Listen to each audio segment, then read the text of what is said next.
حدیث نبوی میں کہا گیا ہے ملکن اعظم، کٹکھنی ملوکیت خلافت راشدہ کے بعد جو آئی ہے. یہ حدیث ہے، بہت اہم ہے. مسند احمد ابن حنبل رحمت اللہ علیہ عن نعمان ابن بشیر رضی اللہ تعالی عنہ، حضور نے فرمایا تکون فیکم نبوۃ ما شاء اللہ ان تکون ثم یرفع اللہ اذا شاء یرفعها. نبوت تمہارے مابین موجود رہے گی جب تک اللہ چاہے گا کہ موجود رہے، پھر اللہ اس نبوت کو اٹھا لے گا جب چاہے گا. یعنی میں موجود رہوں گا تمہارے مابین جب تک اللہ چاہے گا، پھر اللہ مجھے اٹھا لے گا، میرا انتقال ہو جائے گا. ثم تکون خلافت اللہ من حاج النبوہ، پھر ایک دور ہوگا خلافت کا جو عین نبوت کے نقش قدم پر ہوگی. فتکون ما شاء اللہ ان تکون، وہ بھی رہے گی جب تک اللہ چاہے گا کہ رہے. ثم یرفع اللہ اذا شاء یرفعها، پھر اس کو بھی اللہ اٹھا لے گا جب بھی چاہے گا. ثم تکون ملکن عاظم، پھر ایک دور آئے گا کاٹ کھانے والی، عضا یعض کہتے ہیں کاٹنا، پھر وہ کاٹ کھانے والی ظالم حکومت، ملوکیت کا دور آ جائے گا. اب جب یہ دور آ گیا تو اب اس کا علاج کیا ہے؟ اور وہ دور گھٹتے جہاں تک بات پہنچ گئی ہے، یقیناً ہم سے تو بہت بہتر معاشرہ تھا بنو امیہ کے دور کا، لیکن یہ کہ اب ہم کہاں پہنچ گئے، سرے سے یاد ہی نہیں کہ ہمارا یہ کوئی فرض منصبی ہے، شہادت علی الناس کوئی ہماری ذمہ داری ہے، ہم مسئول ہوں گے اللہ کے ہاں.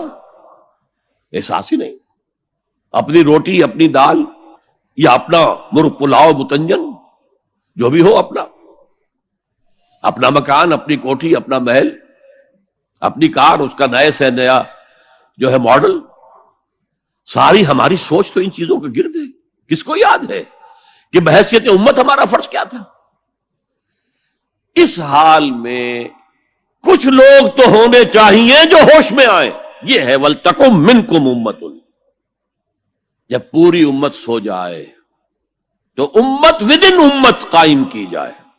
ایک بڑی امت ہے امت محمد، جو بالفعل امت کی حالت میں نہیں ہے، جو وحدت امت کا سب سے بڑا خودی خواہ ہے. اس کا قول میں آپ کو سنا چکا ہوں. At present there is no Muslim ummah. Instead we have a number of Muslim nations. And today we have a number of Muslim countries. That's all. امت کہاں ہے؟ لیکن اسے آپ کہتے ہیں party with in party, state with in state, امہ with in امہ. جو لوگ جاگ جائیں، جنہیں ہوش آ جائے، جنہیں اپنی ذمہ داری کا احساس ہو جائے، وہ جمع ہو کر ایک امت کی شکل اختیار کرے. وہ اس مغالطے میں تو نہ ہے کہ صرف ہم مسلمان ہیں باقی کافر ہیں. معاذ اللہ ثم معاذ اللہ ثم معاذ اللہ. یہ بہت بڑا فتنہ ہے. بس یہ ہے کہ حکیم سعید صاحب مرحوم ہمارے پاکستان والے، جن کے بڑے بھائی یہاں تھے دلی میں، حکیم عبد الحمید صاحب، انہوں نے ایک تحریک چلائی تھی، جاگو اور جگاؤ، جاگو اور جگاؤ، جاگو اور جگاؤ. یہ ان کے سلوگنز میں سے ہے. تو جاگو اور جگاؤ، جسے ہوش آ گئی، ارے ہماری ذمہ داری تھی، ہم بھولے بیٹھے، اسی لیے ہم برباد ہو رہے، تباہ ہو رہے. تو دوسروں کو بھی جگائیں، دوسروں کو بھی یاد دلائیں، اور مل جل کر ایک امت بن جائیں. ہم مقصد لوگ، یہ امت جو ہے اس کا جو کوئی ایک مقصد ہے ہی نہیں سرے سے. زندگی برائے زندگی ہے، اب زندگی کسی مقصد کے لیے تو ہے ہی نہیں. بالکل جس طرح حیوان جیتے ہیں، زندگی تو وہ بھی گزارتے ہیں، لیکن ان کی زندگی کا مقصد کوئی نہیں. انہیں آپ ایکسپلائٹ کرتے ہیں، یوز کرتے ہیں.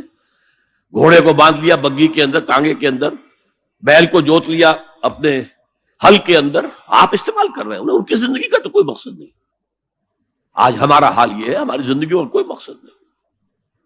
لیکن جو جاگ جائیں، جنہیں احساس ہو جائے، جو محسوس کر لیں کہ یہ ہماری اجتماعی ذمہ داری ہے، اور اسی کو پورا کرنے نہ کرنے کے باعث ضربت علیہم الذلۃ والمسکنۃ وباؤوا بغضب من اللہ کی صورت جو کبھی یہود کی تھی، وہ آج ہماری ہو چکی ہے.